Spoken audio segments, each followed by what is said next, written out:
वात क्षय के बारे में अब हम पढ़ेंगे। तो वात क्षय होने पर बहुत सारे रोगों की उत्पन्नता होती है, लेकिन वात क्षय के लक्षण क्या क्या बताया गया है अष्टांग हृदय के अनुसार। लिंग क्षीणे अनिले अंगस्य सादो अल्पम भाषी ते हितम संज्ञा महोत्सा श्लेष्म वृद्धियुक्तम स्वभावः। जिसमें कहा गया है कि वात के क्षीण होने पर अंग साध मतलब कि अंगों पर ढीलापन, अल्पभाषित मतलब कि कम बोलना, तीसरा है ई हितम मतलब चेष्टाओं में कमी, चौथा है संज्ञा मोह मतलब कि वृद्धि मोह, ठीक से समझ में ना आना, और पांचवा है कफ वृद्धि से उत्पन्न होने वाले रोग। यह सब वात क्षय के लक्षण है।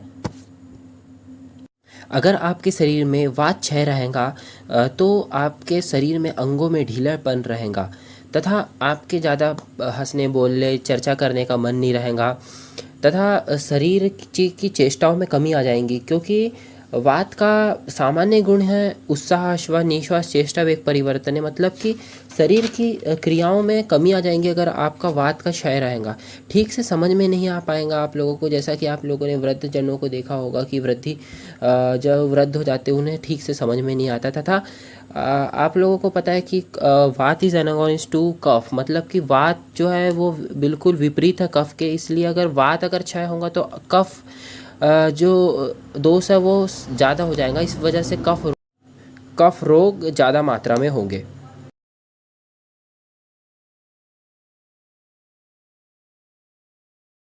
अब दोस्तों बात करते हैं पित्त क्षय के लक्षण की, जिसके अंतर्गत अष्टांग हृदय में कहा गया है पित्ते मंदो अनल शीतम प्रभा हानि, जिसमें कहा गया है पित्त के क्षीण होने पर मंदो अग्नि, शीत की अनुभूति तथा प्रभाहीनता, कांतिनाश ये लक्षण दिखाई देते हैं। भोजन के पाचन में कमी, मंद अग्नि जिसके कारण आहार का पाक ना होना, यह पित्त क्षीण का एक बहुत ही स्पेशल लक्षण है। दूसरा, शरीर में उष्ण की कमी, शीत का अनुभव होना। शरीर में जब पित्त का जो एक गुण देखे जाए तो वह ऊष्मा गुण होता है, लेकिन अगर ऊष्मा गुण की कमी होगी तो पित्त में शीत का अनुभव होगा। तथा तीसरा, शरीर में प्रभा की कमी होना अर्थात शरीर में कांतिहीनता होना, यह पित्त के लक्षण है। अब हम बात करते हैं कफ क्षय के लक्षण के बारे में, जिसके अंतर्गत अष्टांग हृदय के श्लोक में कहा गया है कफे ब्रह्मा श्लेष्म शयानम शून्यत्वम हृदय द्रव्य सत संधिता।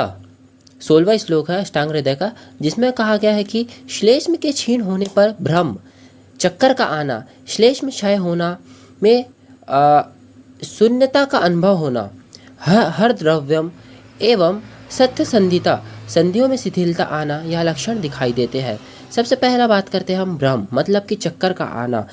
शरीर में कफ की कमी होने पर मॉइस्चराइजेशन की भी कमी होगी, जिसके कारण चक्कर का आना होगा। फिर उसके बाद श्लेष्म का क्षय हो जाएगा, जिसके वजह से शरीर में रुक्षता बढ़ जाएंगी। जैसा कि आप सभी जानते हैं यह वात के विपरीत लक्षण होता है इसमें कफ जो होता है। तीसरा है शून्यता का अनुभव होना, शून्यता तथा हृदय में दीनता आ जाना, हृदयगत बीमारियों का होना, हृदयगत रोगों का होना, हृदय में दीनता आना तथा संधियों में शिथिलता होना। आप सभी को पता है कि जो संधियों के मध्य कफ होता है, तो अगर कफ में कमी यानी कफ क्षय होगा तो हमारे संधियों में शिथिलता आ जाएंगी तथा अधिक प्यास लगना।